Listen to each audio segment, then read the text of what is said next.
Apple had never done anything this massive before. And that's when Bill turned to Steve and said, Steve, this is going to be bigger than the Mac. And Steve said, I know. We looked around and we noticed that almost everyone around us had phones.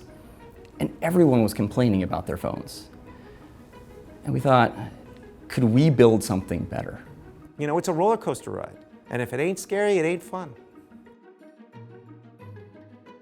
The iPod was selling, it was selling better and better. It was probably 50% of our sales around this time. And so we kept asking ourselves, what concerns do we have about the iPod success long term? What will cannibalize iPod sales? And one of the biggest concerns was cell phones. First, we were making the iPod plus phone with you can say in a way, a hardware keyboard because it was using the interface of the iPod. Well, we tried, I think, 30, 40 different ways of making the wheel not become a old rotary phone dial, right? And nothing seemed logical or intuitive. And so at the end of the day, you could select from a list, right? That was what the iPod was all about. But then to actually dial a real number, it was so cumbersome, it was like, this is never gonna work. And then I remember one day sitting at lunch with Steve, and he and I both had our phones out. And Steve said, you know that technology we're building to do touch for the tablet? Could we shrink that down into something the size of something that could fit in your pocket and make a phone out of that technology? Steve goes, come over here, I need to show you something.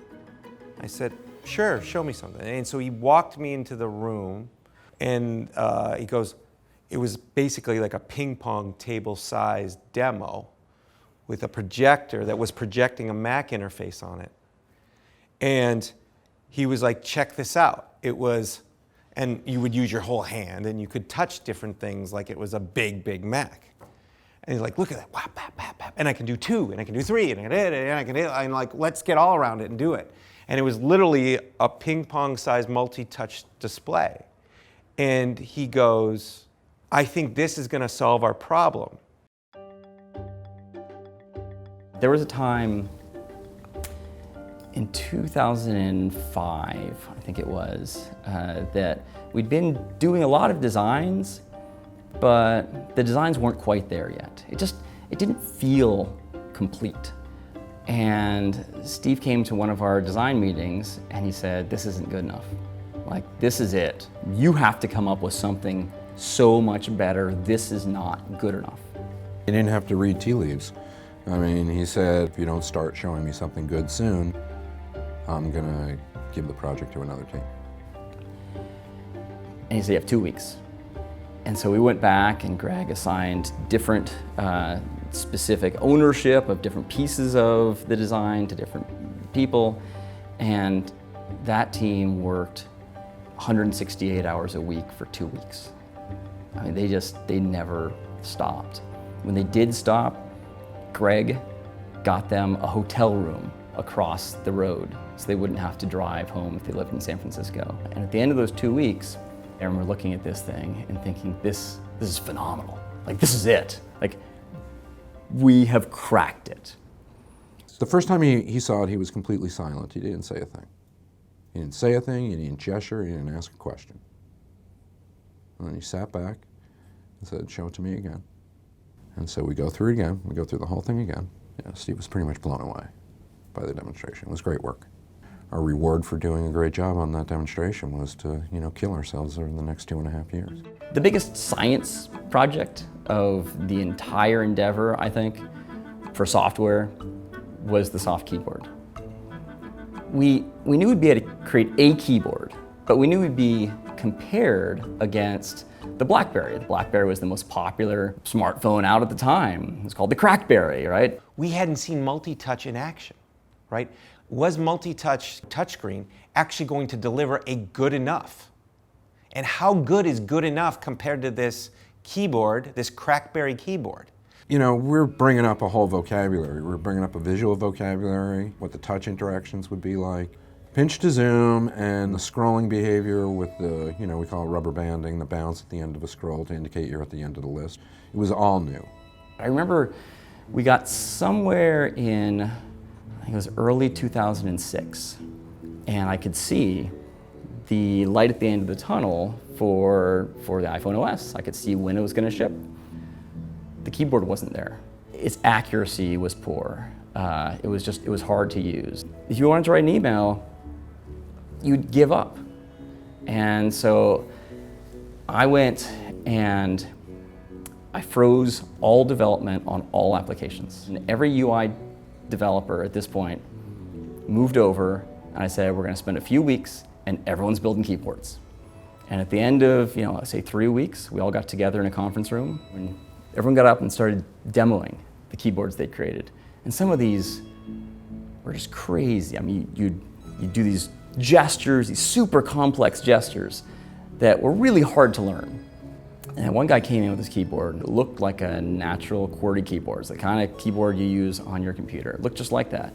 We started to use it, and it worked amazingly well. It was so accurate, which was completely different from the one we had 3 weeks earlier that looked similar but didn't work at all. So we started digging into, what did you do? And there are all these techniques you use, AI techniques and others, to figure out what you're trying to type. So if you type the letter T, there's a high probability you're going to type H next. The is a common word. So the H button would stay the same physical size to your eye, but the hit region would grow. And so when you went toward the H, you're probably going to hit the H now. And now the E is probably huge as a hit region, and you're going to hit the E. It would figure these things out. We have all these teams learning in parallel, right? We had to have an antenna team. And so we all made a 1.0 prototype phone, and we're like, if we would have known what we know now, back when we were making this prototype, we would have done this differently, and this differently, and this differently. And we're like, okay, blow it up. Now let's build the real one. And that's what was shipped. We were given, okay, the screen's going to be this big, right? And then we were given plastic prototypes of the touch screen technology. We knew the general form factor, but it was a while before we saw anything approaching final industrial design. Just as we weren't seeing the hardware at the time, the team working on the hardware wasn't allowed to see the software at the time. I mean, it was very compartmentalized. We put a poster up on the wall that was the poster of Fight Club. First rule of Fight Club is you don't talk about Fight Club. First rule about the Purple Project, that was the code name, was you don't talk about the Purple Project. I can't speak to the efficiency, but I can tell you that it worked because not one person knew what iPhone was going to look like, right, before that keynote. People thought they knew that Apple was doing a phone, but nobody knew what they were going to see that day in January at the keynote. Every once in a while, a revolutionary product comes along that changes everything. And we are calling it iPhone. We demoed almost every feature. We played music. We took calls during music. We went to really large and complex websites. I mean, it was a major real demo, and everything was live. So I sat there just sweating the whole time. I was so nervous about it. When you run into bugs today, that's because it's been worked out. Then it's just the first time. And you would go, okay, press this one now. Wait 2 seconds, press this now. But it was so choreographed. If you went off the script, it could, right? So you had to make sure when the demoers knew exactly what they were supposed to do at which time. You do a great demo at Macworld Expo. The people in the audience are either media, Apple employees, or people who would pay money to go to this conference about, the products of their favorite computer company. It's pretty industry specific. The fact that you saw people in lines around stores or lines stretching into parking lots at not just Apple stores, but at every AT&T store was, in retrospect, it's really the first inkling that this is going to have a broader societal impact rather than just being the best phone ever.